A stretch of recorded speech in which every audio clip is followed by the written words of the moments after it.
Hello বন্ধুরা, আমার নতুন আরেকটা ভ্লগে তোমাদের সবাইকে ওয়েলকাম। অফিসের প্রচণ্ড কাজের চাপের জন্য বেশ কিছুদিন ধরে আমি কোনো ভ্লগই বানাতে পারিনি। আর সেই অফিসের কথা মতোই আমাকে এখন কিছুদিনের জন্য ব্যাঙ্গালোর লোকেশন থেকে কাজ করতে হবে। তাই গত শনিবার দিনকে আমি খুব ভোরবেলাতেই ব্যাঙ্গালোরের উদ্দেশ্যে কলকাতা থেকে রওনা দিয়েছিলাম। ঘর থেকে চা জল কিচ্ছু খাওয়ার সময় হয়নি, কারণ আমি বেরিয়েছি প্রায় সেই ভোর 3:30 4টে মতো ঘর থেকে, কারণ খুব ভোরে ফ্লাইট ছিল।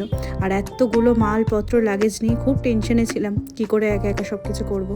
তো প্রথমেই আমি 1 কাপ ভালো করে কফি খেয়ে এই চললাম ফ্লাইটের উদ্দেশ্যে। খুব ভোরবেলা, দেখতে পাচ্ছ চারিদিকে এখনও সূর্যটা ভালো করে ওঠেনি, একটু ধোঁয়াশা ধোঁয়াশা ভাব। তো এর মধ্যে সানরাইজ দেখতে দেখতে আমি কলকাতাকে টাটা বাই বাই করে জার্নি স্টার্ট করলাম ব্যাঙ্গালোরের উদ্দেশ্যে। কোনোদিন এত ভোরে ওঠার তো সৌভাগ্য হয় না, তাই সূর্যিমা আমাকে প্রণাম করে আমি আমার আজকের জার্নি স্টার্ট করলাম। আসলে এত দূরের রাস্তা আমি আগে এরকম একা যাওয়াটার আমার সেইভাবে অভ্যেস নেই। হ্যাঁ, একবার আমি পুনে থেকে একা এসছিলাম বটে, তবে এইটা আমার সেকেন্ড টাইম। তো এত দূরের রাস্তা বলেই বোধহয় একটু ভয়, ঠিক না, তবে একটু শিহরণ তো লাগছেই। আর ভোরবেলার এই কলকাতা শহর দেখতে যে এত সুন্দর হয়, আগে সেইভাবে দেখার সৌভাগ্য হয়নি।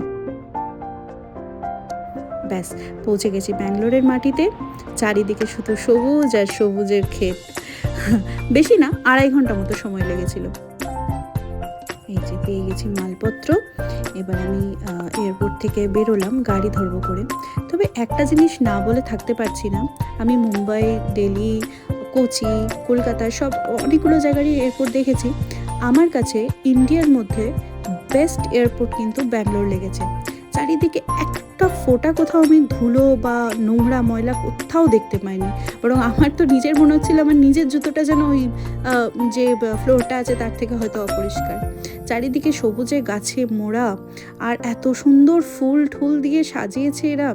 আর এয়ারপোর্টটাকে এয়ারপোর্টই মনে হচ্ছে না, কত ধরনের রেস্টুরেন্ট, সমস্ত রকমের সুযোগ সুবিধা, পার্কিংয়ের একটা বিশাল বড় জায়গা যেখান থেকে বাসও আবার ছাড়বে, আর ওখান থেকে তুমি প্রাইভেট কারও বুক করতে পারবে। তো এত সাজানো গোছানো, এত সুন্দর নিট অ্যান্ড ক্লিন এয়ারপোর্ট আমি কোথাও দেখিনি। শুধু কি এয়ারপোর্ট, তার বাইরে যে এই টানা 10-15 কিলোমিটার রাস্তা আমি যে প্রাইভেট কার করতে হয়েছিল আমার, আমি যাব আরও অনেক দূর, প্রায় 40 কিলোমিটারের কাছাকাছি আমার দূর ছিল এয়ারবিএনবিটা। তো রাস্তাঘাটগুলোও আমি দেখছিলাম এত পরিষ্কার, এত সুন্দর সাজানো, আমার কলকাতাতেও নেই। এই প্রথমবার আমার ব্যাঙ্গালোর আসা, বাট সত্যি এইরকম এত সুন্দর সাজানো গোছানো শহর হবে আমার ধারণাতেও ছিল না। মণিপাল হসপিটাল, চিন্নাস্বামী স্টেডিয়াম, কত জায়গা দেখলাম যেগুলো আমি শুধু এর আগে শুনেইছিলাম। তো রাস্তা দেখতে দেখতে, মার্কেট দেখতে দেখতে আমি চলেছি এয়ারবিএনবির দিকে। এখানে কিন্তু মার্কেটে আমি একটা জিনিস দেখলাম, খুব ফুলের দোকান প্রচুর। এই যে আমি পৌঁছে গেছিলাম আমার থাকার জায়গা, এটা আমার অ্যালট করা হয়েছিল। এখানে একটা 2 BHK রুম আছে। তো ভাবলাম তোমাদের সাথেও একটু শেয়ার করি। আমি এসে আগে ব্রেকফাস্ট করে নিয়েছিলাম, ফ্রেশ হয়ে গেছিলাম, তারপরে আমি ভিডিওটা করতে নিলাম। আমার খুব সুন্দর লেগেছে, ছিমছাম অল্প জায়গার মধ্যে খুব সুন্দর ফ্ল্যাটটা গোছানো রয়েছে। ওদের এখানে লোক আছে যারা উইকলি 2 দিন এসে বলেছে ঘরদোর মুছে দিয়ে যাবে। বাকি টুকটাক ব্রেড, ম্যাগি, ডিম, এই সমস্ত জিনিসগুলো ছাড়া, তেল, বাটার, এই সমস্ত জিনিসগুলো ছাড়া আমাকে কিছু কিনতে হয়নি। বেশি দিনের জন্য তো থাকবো না, তো সেই জন্য আমি খুব অল্পই কিছু জিনিসপত্র কিনেছিলাম। বাকি এখানে সমস্ত কিছু ছিল। এরা মানে হেন কোনো জিনিস নেই যেটা এখানে ছিল না। প্রত্যেক দিনের বেসিক যা যা লাগে একটা মানুষের, সমস্ত কিছু দেওয়া ছিল। এই লোকালিটিটার নাম হচ্ছে HSR। আমি ফুল ফর্মটা জানি না, তবে শুনলাম এটা নাকি খুব ভালো একটা নাম করা এরিয়া এই জায়গার মধ্যে। তো 2টো বেডরুম ছিল, সমস্ত কিছুই দেওয়া হয়েছিল। এটা একটা ওয়াশরুম, এদিকে একটা ব্যালকনি।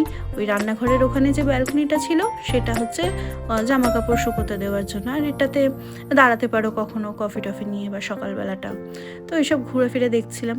এই রুমটাকে আমি শোয়ার রুম বানিয়ে নিয়েছি, কারণ অ্যাটাচড একটা ওয়াশরুমও ছিল, আর তার সাথে একটা টেবিল ছিল যেখানে আমি আমার সিস্টেমগুলো রাখতে পারি। আমি এসবের মধ্যে লাঞ্চটা অর্ডার করে দিয়েছিলাম, তো ওটাও চলে এসেছে। আমি ঠিক করে নিয়েছিলাম যে কদিনই থাকবো আমি সাউথের খাবার খাবো। তো আমি এখানে একটা মাইসো ভাজি প্লেট অর্ডার করেছিলাম, তার সাথে এক্সট্রা একটু সাম্বার আর সুজি বাত্তা না কি বলছে, আমি বুঝতে পারলাম না প্রনাউন্সিয়েশনটা, বাট আমরা যেটাকে এখানে সুজির হালুয়া বলি। খুব সুন্দর ঘি দিয়ে করেছিল, পুরো প্ল্যাটারটাই দই ঠই রসম যা ওদের খাবারে থাকে নিত্যদিনের, খুব সুন্দর লেগেছিল।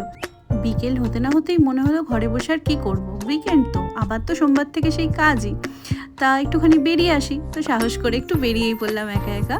বেশি দূরে যাচ্ছি না, কিছুটাই দূর। নেক্সাস বলে একটা মল আছে, যেটা নাকি এখানে খুব বড় আর খুব ফেমাস। তো ঘরের খুব একটা দূরে ছিল না, মোটামুটি 5 কিলোমিটারের মধ্যে ছিল বলে আমি একটা অটো বুক করে বেরিয়ে পড়লাম। যেটা শুনেছিলাম একমাত্র ব্যাঙ্গালোরের মানে ট্রাফিক নিয়ে প্রচণ্ড জ্যাম হয়, সেটা কিন্তু সত্যি। 10 মিনিটের রাস্তা প্রায় 25 মিনিট লেগে গেল। তো এই যে পৌঁছে গেছি নেক্সাস মলে, আর ঢুকতেই দেখলাম আজকে এখানে ফ্রি মার্কেট বসেছে। আমি তো আনন্দে আত্মহারা, এত সুন্দর সুন্দর জিনিস, গাছ। চলো তোমাদের সাথে একটু শেয়ার করি।